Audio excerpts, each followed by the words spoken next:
Good morning friends, स्वागत आहे तुमचं आजच्या प्री मार्केट रिपोर्टमध्ये.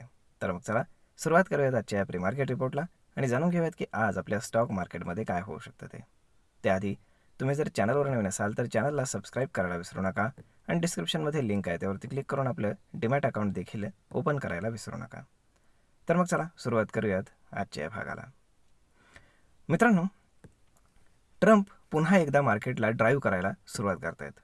जसं की त्यांनी शनिवारी सांगितलं की मी ॲपलवरती जर ॲपलने भारतामध्ये मॅन्युफॅक्चरिंग केलं तर त्याच्यावरती 25% टॅरिफ लावीन. त्यानंतर मग तिथे ॲपलचा स्टॉक पडला, त्यानंतर तो पुन्हा वर आला. बरंच काही काही घडलं तिथे शुक्रवारी. त्यानंतर त्यांनी सांगितलं की युरोपियन युनियनवरती मी 50% टॅरिफ इम्पोज करतो आहे आणि त्यानंतर 24 तासाच्या आतमध्येच त्यांनी पुन्हा सांगितलं की ते आम्ही पोस्टपोन करतो आहे. म्हणजे ते नक्की काय करतायत, कशासाठी करतायत त्यांचं गणित त्यांनाच माहीत. परंतु त्यांच्या जवळचे असणारे जे लोक आहेत तर ते मात्र याच्यातनं खूप जास्त पैसे बनवत असतील हे मात्र लक्षात घ्या. कारण मार्केटमध्ये प्रचंड व्हॉलॅटिलिटी ट्रम्प क्रिएट करतात आणि मार्केटला कुठल्या बाजूला घेऊन जायचं हे सगळं त्यांच्या हातामध्ये आहे. परंतु ट्रम्प हा असा माणूस आहे की त्याच्या शब्दावरती, त्याच्या स्टेटमेंटवरती विश्वास ठेवणं फार जास्त अशक्य आहे असं मात्र आपल्याला दिसून येते.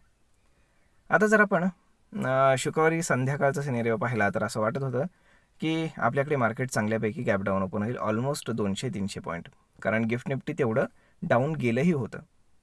परंतु जसं ट्रम्पने सांगितलं की आम्ही युरोपियन युनियनवरचे जे काही टॅरिफ्स आहेत तर ते आम्ही पोस्टपोन करतो आहे, मार्केट पुन्हा शूटअप झालं आणि सगळेच्या सगळे लॉसेस रिकवर करून आता गिफ्ट निफ्टी इंडिकेट करतं की मार्केट एक 30 ते 40 पॉईंट गॅपअप ओपन होईल, म्हणजे ज्याला आपण ऑलमोस्ट फ्लॅट म्हणू शकतो.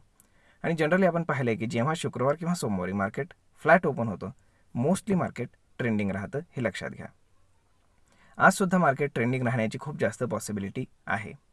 त्याच्यामागे रिझन आहे सगळ्यात पहिलं म्हणजे ट्रम्प.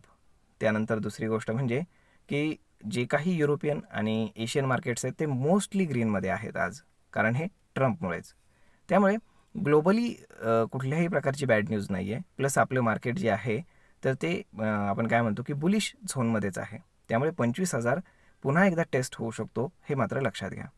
परंतु 25,000 एवढ्या इझिली ब्रेक होईल असं मला बिलकुल वाटत नाही. आता जर ज्यांना ऑप्शन सेल करायचे आहेत माझ्यासारखे तर त्यांच्यासाठी रेंज राहील हायर साईडला 25,500 आणि डाऊन साईडला 24,500. याच्या दरम्यान मार्केट कुठेही एक्झॉस्ट होऊ शकतं, कुठेही एक्सपायर होऊ शकतं. आता जर आपण पाहिलं तर 24,500ला एक डबल बॉटम बनलेला आहे. जर तुम्ही व्यवस्थित चार्ट पाहिला तर ते तुमच्या लक्षामध्ये येईल.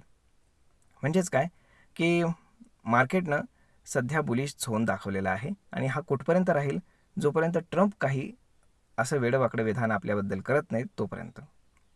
त्यामुळे सध्या तरी फार काही काळजी करण्याची गरज नाही, काही प्रॉब्लेम नाही आहे.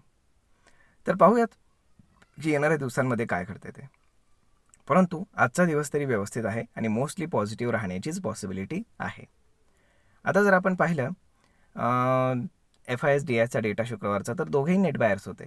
FISनं 1,800 कोटींचं बाईंग केलं होतं आणि डोमेस्टिक इन्स्टिट्यूशन्सनं 300 कोटींचं बाईंग केलं होतं. त्यामुळे ती फिगरसुद्धा मार्केटसाठी पुन्हा एक अगेन सपोर्टिव्हच आहे.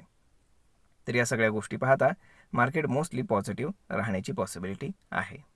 ओके, म्हणजेच काय इंट्राडेमध्ये जिथे कुठे डिप मिळेल तिथे आपल्याला बाईंग करण्याचा चान्स मिळेल टिल 25,000, कारण 25 म्हणजे 25,050 ही जी लेवल आहे तर ही जोपर्यंत डेसिसिव्हली ब्रेक होत नाही तोपर्यंत मार्केट वरच्या बाजूला जाणार नाही, हे मात्र लक्षात ठेवा.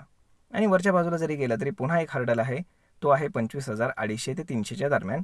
तिथनं कुठनंही मार्केट एकदा रिव्हर्स होण्याची पॉसिबिलिटी आहे आणि मग त्यानंतर सरळ ऑल टाईम हाय. मध्ये कुठे हर्डलच नाही आहे, कारण मार्केट जेव्हा पडलं होतं ऑल टाईम हायपासनं तेव्हा मोठं गॅपडाऊन ओपन झालं होतं. त्यामुळे मध्ये हर्डल्स खूप कमी आहेत की जे अगदी निग्लिजिबल आहेत, हे लक्षात असू द्या. त्यामुळे एवढ्या इझिली मार्केट जर आपल्याला वाटत असेल की ऑल टाईम हायला जाईल तर ते तसं नसतं, त्याला वेळ लागणार आहे. परंतु पॉसिबल आहे की मार्केट ऑल टाईम हायला जाण्याची पॉसिबिलिटी आहे, हे लक्षात असू द्या. तर मग मित्रांनो, आय होप तुम्हाला हा व्हिडिओ, ही माहिती नक्कीच ट्रेड आणि इन्व्हेस्टमेंट करण्यासाठी उपयोगी पडत असेल. आणि जर हा व्हिडिओ तुम्हाला आवडला असेल तर आपल्या जवळच्या मित्रमंडळींसोबत देखील हा व्हिडिओ तुम्ही शेअर करायला विसरू नका. धन्यवाद.